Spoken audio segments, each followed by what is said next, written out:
নমস্কার, আমার নাম আরাধ্যা চৌধুরী। আমি ক্লাস 6-এ পড়ি পূর্বাশাদ আদর্শ বিদ্যাপীঠে।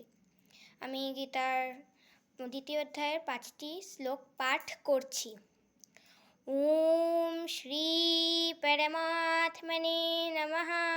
শ্রীমদ্ভগবদ্গীতা अथ 2য় অধ্যায়ः সাংখ্যযোগো संजय उवाच तं तथा कृपयाविष्टं मश्रुपूर्णाकुलेक्षणं विषीदन्तमिदौ वाक्यम् उवाच মধুসূদনः। পূর্বোক্ত প্রকারে করুণায় আবিষ্ট এবং অষ্টপূর্ণ ব্যাকুল নেত্রযুক্ত বিষণ্ণ সেই অর্জুনকে ভগবান মধুসূদন এই কথা সকল বললেন। শ্রী ভগবান উবাচ কুতস্ত্বাকস্মলমিদৌ বিষমে সমুপস্থিতম অনার্যুজিষ্টমস্বর্গ্যম অকীর্তিকরমর্জুন। হে অর্জুন, তোমার এই ভীষণ স্থলে এই অজ্ঞান কী কারণে উপস্থিত হলো? কেননা এটি শ্রেষ্ঠ পুরুষদের দ্বারা আচরিত নয়, স্বর্গ এবং কীর্তিদায়কও নয়। ন জায়তে ম্রিয়তে বা কদাচিন নয়ং ভূত্বা ভবিতা বা ন ভূয়ঃ অজো নিত্য শাশ্বতোऽহং পুরাণো ন হন্যতে হন্যমানে শরীরে। এই আত্মা কোনো কালও জন্মগ্রহণ করে না এবং মারাও যায় না, তথা এই আত্মা উৎপন্ন হয়ে আবার সত্যবান হয়ে ওঠে।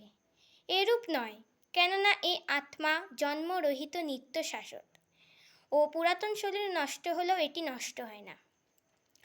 নৈনম ছিন্দন্তি শস্ত্রাণি নৈনম দহতি পাবকঃ ন চৈনং ক্লেদয়ন্ত্যাপো ন শোষয়তি মারুতঃ।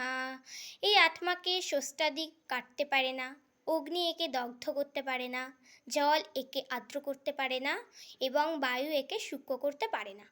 সুখ দুঃখে সমে কৃত্বা লাভালাভৌ জয়াজয়ৌ ততো যুদ্ধায় যুজ্যস্ব নৈবং পাপমবাপ্স্যসি। জয় পরাজয়, লাভ ক্ষতি, সুখ দুঃখকে সমান মনে করে যুদ্ধের জন্য প্রস্তুত হও। এভাবে তুমি যুদ্ধ করলে পাপগ্রস্ত হবে না। ওম তৎসদিতি শ্রীমদ্ভগবদ্গীতাসু উপনিষদসু ব্রহ্মবিদ্যায়াং যোগশাস্ত্রে শ্রীকৃষ্ণার্জুন সংবাদে সাংখ্যযোগো নাম 2য় অধ্যায়ः। ওম শ্রীকৃষ্ণার্পণমস্তু। নমস্কার।